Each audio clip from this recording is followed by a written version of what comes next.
சட்டமன்ற தொகுதியாக இருக்கிறது. இதில் நாம் இந்த முறை வெற்றியாக வேண்டும். அதற்கு நம்மை நாம் தயார்படுத்திக் கொள்ள வேண்டும் என்பதற்காகத்தான் வாக்குச்சாவடியின் வாயிலாக நேரடியாக சந்தித்து உங்களிடத்திலே கருத்துக்களை பரிமாறிக்கொண்டிருக்கிறோம். இப்பொழுது நம்முடைய பொதுச் செயலாளர் அவர்கள் இந்த தேர்தலை பொறுத்தவரையில் முதல் கட்டமாக 10 வாக்குறுதிகளை கொடுத்திருக்கிறார்கள்.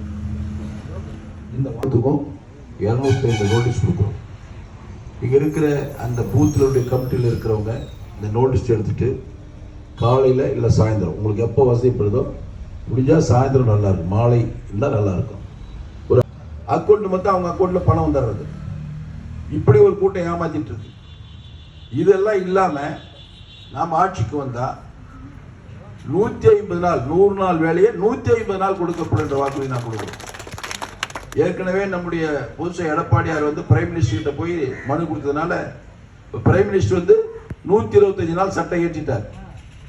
ஆண்டுக்கு 125 நாள் கட்டாயம் ஒரு தொழிலாளிக்கு, ஒரு பெண் தொழிலாளிக்கு வேலை கொடுக்கணும்னு சட்டம் இயற்றி அது பணமும் ஒதுக்கிட்டாங்க.